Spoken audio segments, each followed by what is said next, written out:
안녕하세요. 면접형 면접과 이영입니다. 오늘은 퇴직 사유를 답변하는 방법, 또 놓쳐서는 안 되는 관점에 대해서 이야기 나눠보도록 하겠습니다. 아마 이 질문하신 분들은 다 경력이 있으신 분일 거예요, 그죠? 신입은 퇴직 사유라기보다는 공백기가 더 궁금하지 않을까? 네, 생각이 들어요. 핵심은요, 필살기라는 겁니다. 경력이 있기 때문에 성공 경험을 중심으로 한 필살기가 가장 중요합니다. 이걸 먼저 전제로 제가 하고 나서 뒤에 내용을 말씀드릴게요. 그러니까 필살기를 잘 정리하면 퇴직 사유가 조금 어색해도 당락에는 크게 영향을 받지 않습니다. 다만 필살기가 조금 잘 모르겠어.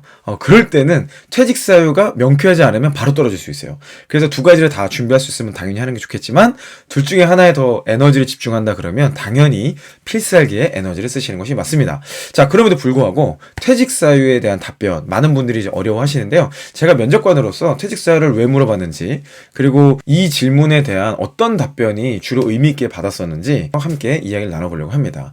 이 질문에 대한 답변을 할 때 있어서요, 가장 중요한 원칙 하나, 그거는 솔직함입니다. 인테그리티. 제가 아주 여러 번 말씀드린 적이 있죠. 솔직하게 말씀하셔야 돼요. 근데 이제 솔직한 것도 이제 아다르고 어달라요. 그래서 이걸 아주 지혜롭게 얘기할 필요는 있습니다. 근데 일단은 솔직함이 빠지고 다른 이유로 계속 애둘러대기 시작하면 정작 중요한 내용이 안 나오고 이상한 내용이 나와요.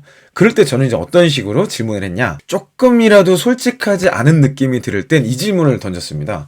아니, 우리 회사도 그렇지 않나요? 이런 얘기예요. 그 회사 퇴사한 이유가 우리 회사 와서도 동일하게 적용되지 않을까요? 이런 질문을 했어. 맞다 그러면 그럼 왜 우리 회사 지원했죠? 라고 면접을 끝내버릴 수 있어요.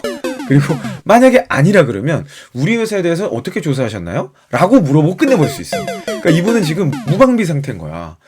이분이 우리 회사에 대한 조사가 뭔가 불분명했거나, 만약에 거기서 우리 회사도 그렇지 않나요? 했을 때 이분이 조사가 잘 돼 있었다면, 현직자 인터뷰라든지 뭐 여러 가지 조사 방법을 통해서 이 회사는 그렇지 않다는 어떤 증거를 가지고 있어. 그러면 괜찮아요. 그러면 이제 이 사람이 충분히 우리를 알고 지원을 했구나, 이렇게 얘기가 되는데, 그렇지 않고 그냥 내 생각을 애둘러서 얘기하다가 이 두 가지 질문을 딱 던지면 바로 거기서 와르르 멘탈이 무너지는 모습을 많이 봤습니다. 거기서 멘탈이 무너진다는 의미는 사실 우리 회사에 대해서 그렇게 로열티가 있거나 이전 회사에서 뭔가 조금은 석연치 않은 이유로 퇴사를 했을 수도 있겠다고 면접관은 추측을 할 수 있죠. 뭔가 좀 솔직하게 얘기를 못하는 거니까요. 그래서 이 질문에 대한 답변을 할 때는요, 일단 면접관이 합리적으로 이해할 수 있는 리즈너블한 이유를 대시는 게 맞아요. 특별히 여러분들 경력이 있으신 분들이 대부분이기 때문에 경력은요, 연봉이라든지 승진 적체와 같은 이슈들이 꽤나 합리적인 이유입니다.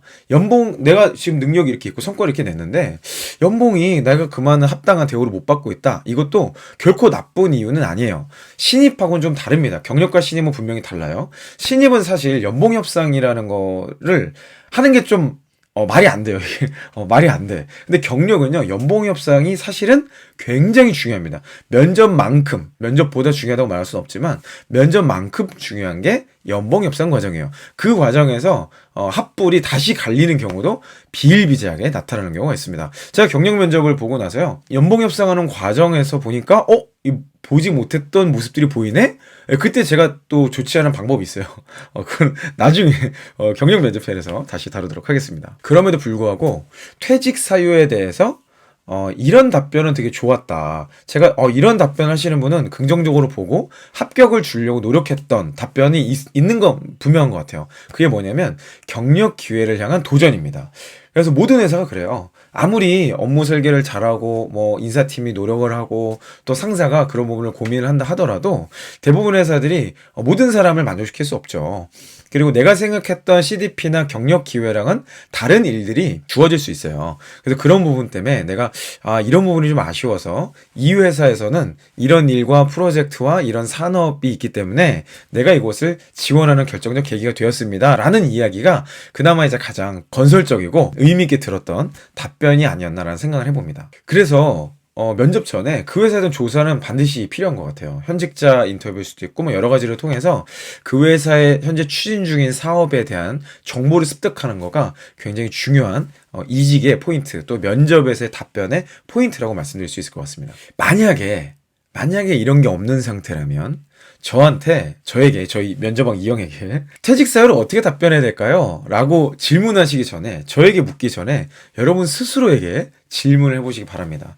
나는 이 이직이 또는 이 회사에 경력으로 입사했을 때 이전 회사보다 더 좋은 커리어를 쌓을 수 있을 것인가? 더 인정받을 수 있을 것인가? 동일한 문제에 봉착해서 또 금방 퇴사하게 되지는 않을까? 라는 고민을 진지하게 해보시고 그 부분에 대한 탐색과 조사를 해보셔야 한다고 저는 말씀드리고 싶습니다. 또 이 질문 꼭 해보셔야 되죠. 이 회사가 나를 뽑아야 될 이유가 뭘까? 이 회사는 어떤 이유로 내가 가진 어떤 역량, 어떤 경험, 어떤 네트워크를 통해서 그 사업을 펼치고 싶어 하는 걸까? 라는 것에 대한 답변을 스스로에게 던져보는 거가 굉장히 좋은 면접의 준비라고 말씀드릴 수 있겠습니다. 이런 질문들에 대해서 당장 답이 안 된다면요. 이거는 이제 제가 예상되는 거는 일단 면접 합격의 성공률은 매우 낮아요. 근데 어찌어찌해서 들어가더라도 들어가서 적응하기 힘들 확률은 매우 높습니다. 그래서 얼마 되지 않아서 또다시 퇴직 사유를 고민해야 되는 상황이 빠질 수가 있어요. 그래서 지금 직장을 다니시는 분이라면 조금만 템포를 죽이고 내가 진지하게 이직하고자 하는 회사 또는 경력 면접을 보는 회사에서 이 퇴직 사유를 말하기에 부끄럽지 않은지, 그리고 동일한 이유에 내가 걸리진 않을지에 대해서 고민해 보신 뒤에 지원을 하시기를 권면드립니다. 자, 정리하면요. 필살기가 있고 경력 기회를 향한 도전으로 우리 회사에 지원을 했다면 많은 경우에 합격을 시켰던 것 같아요. 이 원리는요, 제가 필살기라고 말씀드린 이 원리는 사실은 신입 채용이 아니라 경력 채용에 더 맞는 얘기입니다. 경력 채용하면서 제가 얻은 통찰과 인사이트를 정리해서 신입에도 말씀드린 거예요. 제가 어제 스트리밍에서도 말씀드린 것과 같이 면접 준비를 하시잖아요. 그러면 자소서 준비를 따로 할 필요가 없어요. 왜냐면 면접 준비가 훨씬 깊이 있고 레벨이 높기 때문에 이걸 준비한 내용을 그대로 글로 옮겨 적으면 사실 자소서는 어차피 자소서를 읽는 사람도 있고 아는 사람도 있고 뭐 요즘에 워낙 자소서 평가 기준이 막 제각각이기 때문에 어차피 확률은 똑같아요. 결국은 면접에서 판가름이 날 텐데 이 면접을 준비했을 때 자소서 준비까지 한 번에 되는 것처럼 경력을 준비를 하잖아요. 그러면 신입은 자연스럽게 준비가 됩니다. 그래서 이 방송을 보고 계신 우리 신입 지원 여러분들도요, 이게 나중에 나에게 있을 내용이라고 생각하지 마시고 지금 내가 신입으로서 이 경력에 대한 부분을 어떻게 적용할 수 있을지 고민해 보시는 거가 올바른 취업 준비가 아닐까, 이렇게 생각을 해봅니다. 결론, 경력도 필살기에 집중해라.